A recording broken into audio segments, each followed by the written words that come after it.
Saudações a vocês que acompanham este canal, sejam bem-vindos ao PL MMA 110.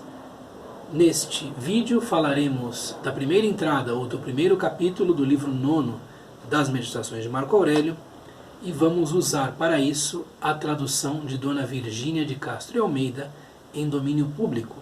Como sempre, você poderá acompanhar a leitura, a análise e o comentário que serão feitos ao longo dos próximos minutos, porque o trecho discutido é colocado em sua forma transcrita aqui na área de descrição do vídeo. Vejamos, portanto, o que Marco Aurélio tem a dizer de si para si nesta entrada, que é um tanto longa, mas não difícil de entender à luz do que nós já vimos nas meditações.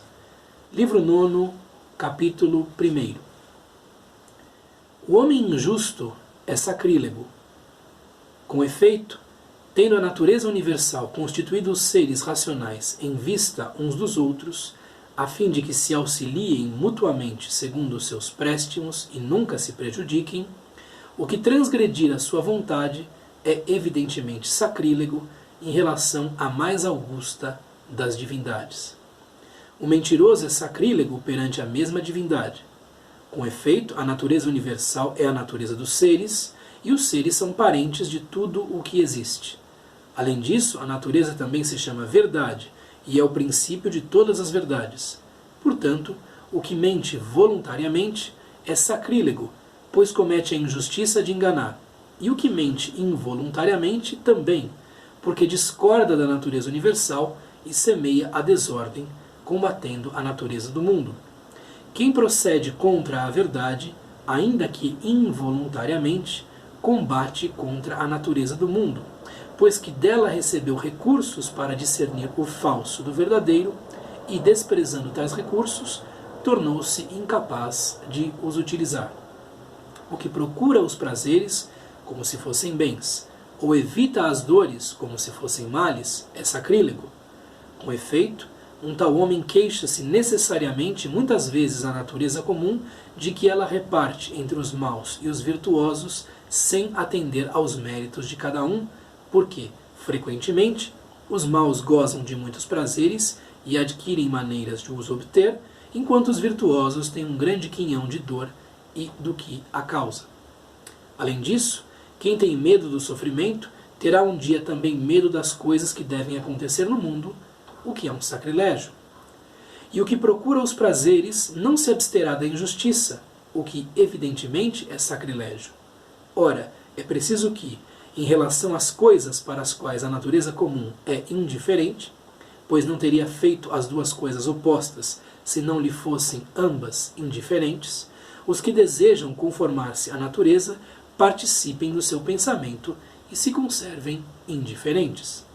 Aquele, pois, que perante a dor e o prazer, a morte e a vida, a glória e a infâmia, coisas de que a natureza se serve indiferentemente, não se conserva a ele próprio indiferente, esse, evidentemente, é um sacrílego.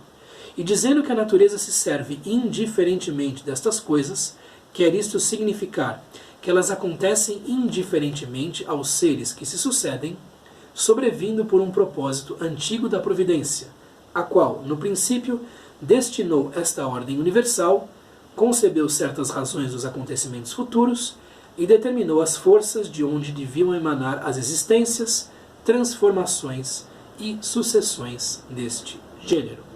Trata-se de uma das mais longas meditações do livro de Marco Aurélio e vemos que Marco Aurélio está colocando em relação a física estoica, o estudo da realidade tal como ela se apresenta ao observador, a um observador instruído, evidentemente, instruído pela filosofia, com a ética estoica. O estudo da realidade para alguém que esteja imbuído da filosofia dos estoicos só faz sentido quando consegue dar pistas do modo como a pessoa deve navegar nesta realidade mesma, do modo como esta pessoa deve obrar, viver, agir, comportar-se, tendo-se em vista a maior tranquilidade possível, a maior felicidade possível.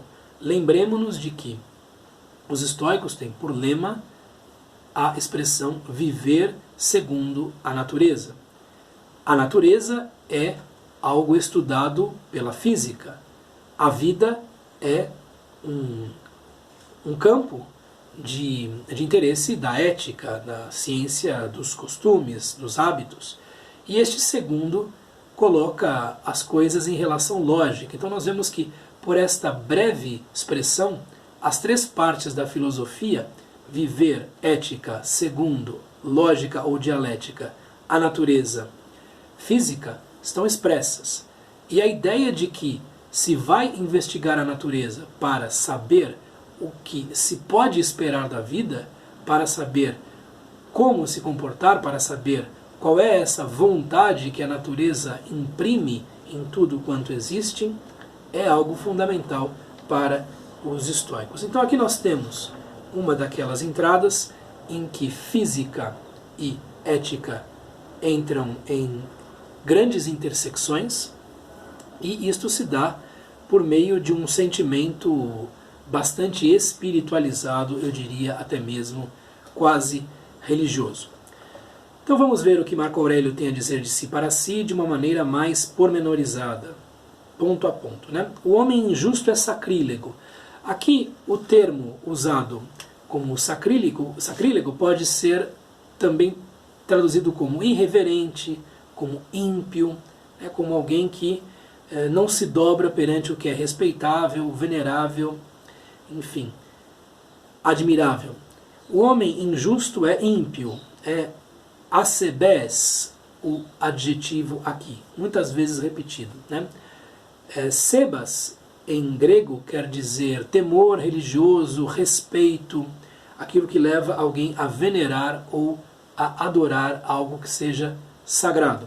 Daqui vem, por exemplo, o nome Sebastião, né? Que é alguém que é venerável, que é respeitável por sua própria constituição, por sua própria existência.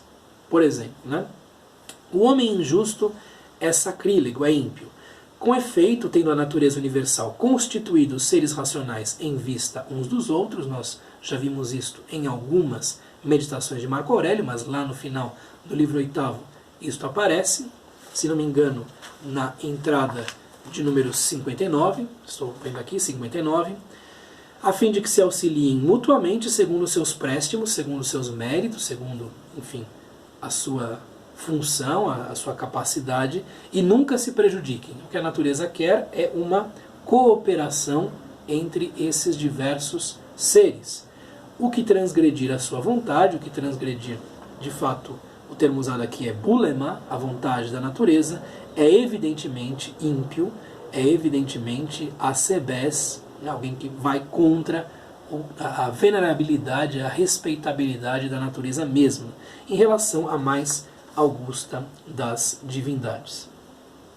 O mentiroso, aqui nós vamos ver, né, dois casos principais. O caso de alguém que se encontra em situação de falsidade, digamos assim, e o caso de alguém que se baseia por prazer e dor. Então, primeiro, a falsidade, né? O termo que será usado aqui é pseudômenos, né? O mentiroso é ímpio, é irreverente perante a mesma divindade. Também é um caso de impiedade, um caso mais particular de impiedade. Com efeito, a natureza universal é a natureza dos seres, a natureza de tudo quanto existe, né? O termo aqui para seres é onton, então todas as coisas, todos os entes propriamente, né? E os seres são parentes de tudo o que existe. Aqui aparece um verbo ligado à ideia de oikeiosis, que é de familiaridade, de, enfim, de afinidade, né?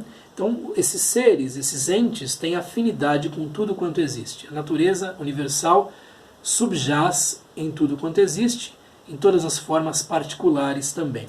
Além disso, a natureza também se chama verdade. Um outro nome para essa natureza é aletheia, portanto, algo que tem a ver com o princípio de veracidade, com o princípio de observar-se algo sem véus, né? também se chama verdade, é o princípio de todas as verdades. Então chamar natureza, verdade, é apenas uma questão de usar termos diversos. Portanto, o que mente voluntariamente, segundo sua própria vontade, com conhecimento de causa, é sacrílego, é ímpio, vai contra a venerabilidade, a respeitabilidade das leis naturais. Pois comete a injustiça de enganar, e enganar seres para os quais esse indivíduo devia estar prestando um bom serviço, seres com os quais ele deveria estar cooperando de boa vontade. Né? E o que mente involuntariamente também, aqui nós podemos ficar um tanto desconcertados.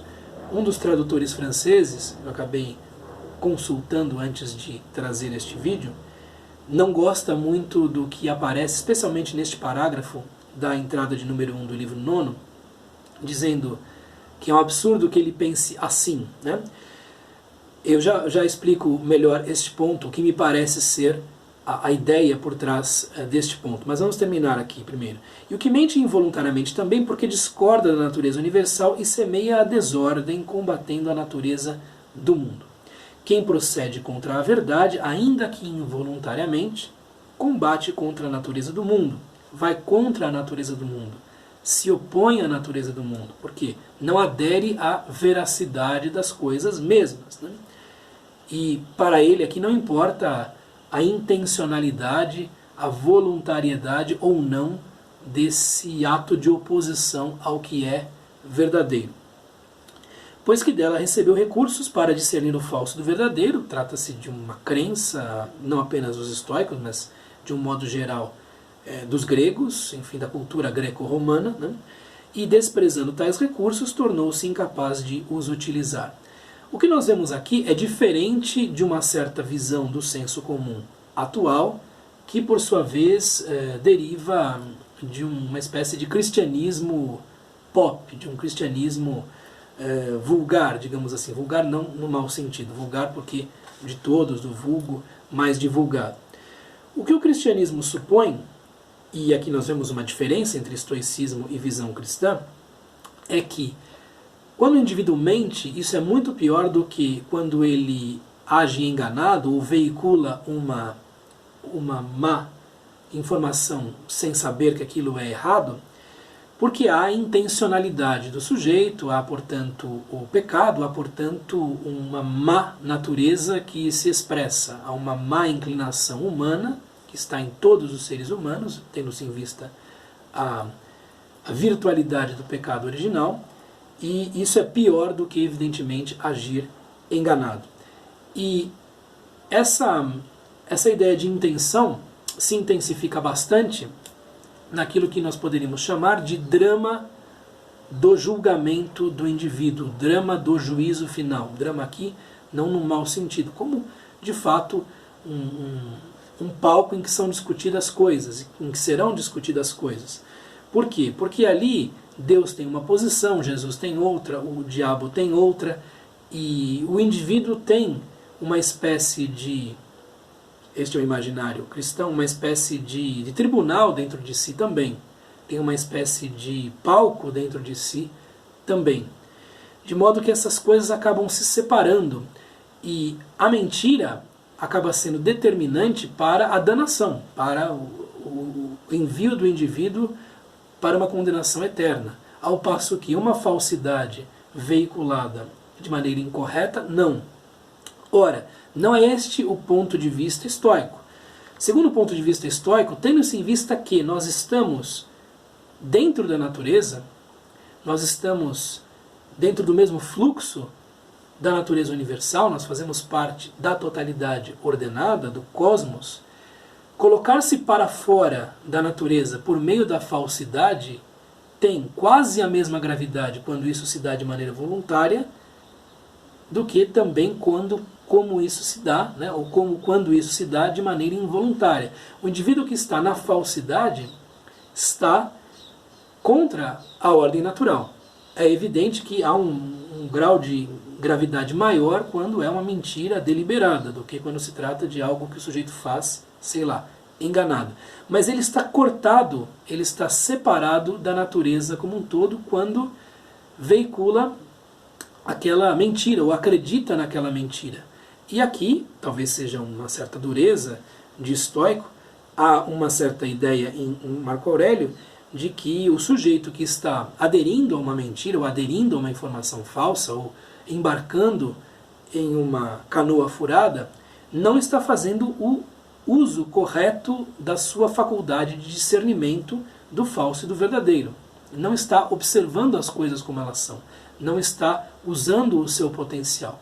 E, portanto, está se colocando para fora da natureza, está se colocando em oposição à natureza que se manifesta também como aletheia, como verdade.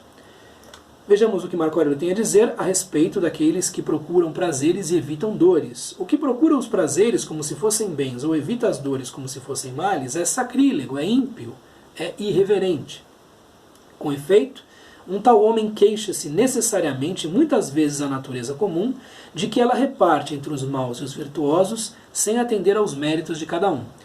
E aqui, esta disposição inicial, que é comuníssima, muitíssimo vulgar, é a de todos nós, né, acaba levando o indivíduo a ver nas coisas uma imensa desordem. Por quê?